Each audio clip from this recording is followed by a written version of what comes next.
Okay, ಮೈಸೂರಿನ ಕತೆ ಹೀಗಾದ್ರೆ ಬೆಂಗಳೂರು ಗ್ರಾಮಾಂತರದ ಕತೆ ಇನ್ನೂ ಒಂದು ರೀತಿಯಲ್ಲಿದೆ. ರಂಗೇರಿದೆ ಈಗ ಬೆಂಗಳೂರು ಗ್ರಾಮಾಂತರ ಲೋಕಸಭಾ ಕಣ.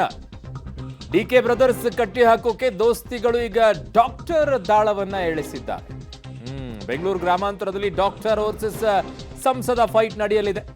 ಡಿಕೆ ಸುರೇಶ್ ವಿರುದ್ಧ ಡಾಕ್ಟರ್ ಸಿಎನ್ ಮಂಜುನಾಥ್ ಸ್ಪರ್ಧೆ ಫಿಕ್ಸ್ ಆಗಿದ್ದಾಗ ಡಾಕ್ಟರ್ ಮಂಜುನಾಥ್ ಬಗ್ಗೆ ಈಗ ಚರ್ಚೆ ಆಗಿದೆ ಅಂತ ಯಡಿಯೂರಪ್ಪನವರು ಹೇಳಿದ್ದಾರೆ. ಡಾಕ್ಟರ್ ಮಂಜುನಾಥ್ ಸ್ಪರ್ಧೆ ಬಹುತೇಕ ಖಚಿತ ಅಂತ ಸಿಪಿ ಯೋಗೇಶ್ವರ್ ಅವರು ಕೂಡ ಹೇಳಿದ್ದಾರೆ.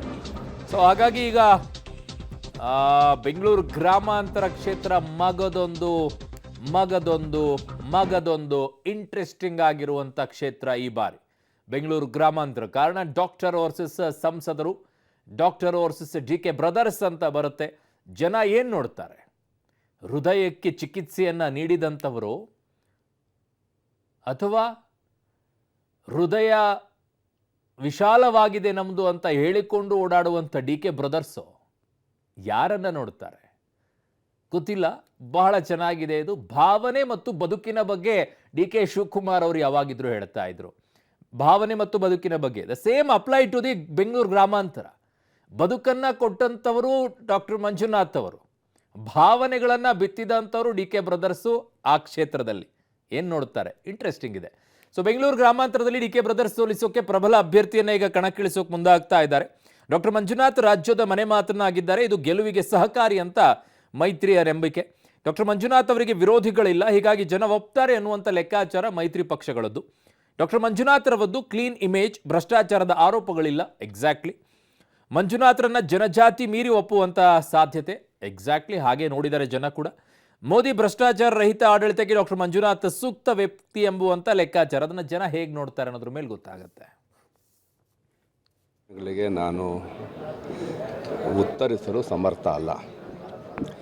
ಆದರೆ ಬೆಂಗಳೂರು ಗ್ರಾಮಾಂತರ ಲೋಕಸಭಾ ಕ್ಷೇತ್ರಕ್ಕೆ ಡಾಕ್ಟರ್ ಮಂಜುನಾಥ್ರವರ ಹೆಸರು ಬಹುತೇಕ ಅಂತಿಮ ಆಗಿದೆ. ಆದರೆ ನಮ್ಮ ರಾಷ್ಟ್ರೀಯ ನಾಯಕರು ಅದಕ್ಕೆ ಪಟ್ಟಿಯನ್ನು ಅನುಮೋದನೆ ಮಾಡಿ ಬಿಡುಗಡೆ ಮಾಡಬೇಕು. ಸ್ಥಳೀಯವಾಗಿ ನಾವೆಲ್ಲರೂ 8 ವಿಧಾನಸಭಾ ಕ್ಷೇತ್ರದ ಭಾರತೀಯ ಜನತಾ ಪಾರ್ಟಿಯ ಪ್ರಮುಖರು ಮತ್ತು JDSನ ಪ್ರಮುಖರು ಒಟ್ಟಾಗಿ ಸೇರಿಕೊಂಡು ಅವರೇ ಅಭ್ಯರ್ಥಿ ಆಗಬೇಕು, ಅವರ ಅಭ್ಯರ್ಥಿ ಆದರೆ ಸೂಕ್ತ ಅಂತೇಳಿ ಒಂದು ತೀರ್ಮಾನಕ್ಕೆ ಬಂದಿದ್ದೀವಿ. ಈ ಸಂದೇಶವನ್ನು JDSನ ವರಿಷ್ಠರಾದ ಕುಮಾರಸ್ವಾಮಿಯವರು ದೆಹಲಿಗೆ ಒಯ್ತಾ ಇದ್ದಾರೆ. ಬಹುಶಃ ನಾಳೆದಲ್ಲಿ ಪಟ್ಟಿ ತೀರ್ಮಾನ ಆಗಿ ಪಟ್ಟಿ ಬಿಡುಗಡೆ ಆದಾಗ ಅವರ ಹೆಸರು ಆಚೆ ಬರ್ಬೋದು. ಸುಮಲತಾ ಅವರು ಮಂಡ್ಯ ಕೇಳ್ತಾ ಇದ್ದಾರೆ ಸರ್ ಬಿಜೆಪಿಯಿಂದ. ಇಲ್ಲಪ್ಪ, ನನಗೆ ಯಾವುದು ಅದರ ಬಗ್ಗೆ ಮಾಹಿತಿ ಇಲ್ಲಪ್ಪ. ಮಂಜುನಾಥ್ ಅವ್ರ ಪ್ರಸಾದ್ ಇದು ಮಂಜುನಾಥ್ ಅವ್ರದ್ದು ಖಚಿತ ಇದೆ ಸರ್. ಡಾಕ್ಟರ್ ಮಂಜುನಾಥ್ ಅವ್ರ ಹೆಸರು ಚರ್ಚೆಯಲ್ಲಿದೆ. ನನ್ನ ಸಹೋದ್ಯೋಗಿ ಪೊಲಿಟಿಕಲ್ ಬ್ಯೂರೋಯಿಂದ ಶ್ರೀನಿವಾಸ್ ರಾವ್ ದಳವೆ ನನ್ನೊಂದಿಗೆ ಈಗ ಸಂಪರ್ಕಕ್ಕೆ ಸಿಗ್ತಾ ಇದ್ದಾರೆ. ಶ್ರೀನಿವಾಸ್, ಬಹಳ ಇಂಟ್ರೆಸ್ಟಿಂಗ್ ಆಗಿದೆ. ಡಿಕೆ ಬ್ರದರ್ಸ್ ಯಾವಾಗಿದ್ರು ಕೂಡ, ಅದರಲ್ಲಿ ಡಿಕೆ ಶಿವಕುಮಾರ್ ಯಾವಾಗಿದ್ರು ಕೂಡ ಹೇಳ್ತಾ ಇದ್ರು ಬದುಕು ಮತ್ತು ಭಾವನೆಯ ವಿಚಾರದಲ್ಲಿ ನಡೀತಾ ಇದೆ ಇದೆಲ್ಲವೂ ಕೂಡ ಅಂತ ಹೇಳಿ. ಎಕ್ಸಾಕ್ಟ್ಲಿ ಬೆಂಗಳೂರು ಗ್ರಾಮಾಂತರದಲ್ಲೂ ಕೂಡ ಈಗ ಬದುಕು ಮತ್ತು ಭಾವನೆ ಬಗ್ಗೆ ನಡೆಯುತ್ತಾ ಅಂತ. ಬದುಕು ಕೊಡುವಂಥವರು ಈ ಕಡೆಗೆ ಡಾಕ್ಟ್ರು, ಭಾವನೆಗಳ ಜೊತೆಗೆ ಮಾತನಾಡುವಂಥವ್ರು ಡಿಕೆ ಬ್ರದರ್ಸು. ಹೇಗೆ ನಡೆಯುತ್ತೆ ಅಂತ ಬೆಂಗಳೂರು ಗ್ರಾಮಾಂತರ? ಅರುಣ್, ರಾಜಕೀಯದಲ್ಲಿ ಬದುಕು ಭಾವನೆಗಳಿಗಿಂತ ವಿಚಾರಗಳು ಹೆಚ್ಚು ಚರ್ಚೆ ಆಗುತ್ತೆ ಅಂತ ಅನಿಸುತ್ತೆ. ಹಾಗಾಗಿನೇ BJP ಹೈಕಮಾಂಡ್ ಅವರೇ ಮಂಜುನಾಥ್ ಅವರ ಹೆಸರನ್ನು ಪ್ರಸ್ತಾಪ ಮಾಡಿರುವಂಥದ್ದು.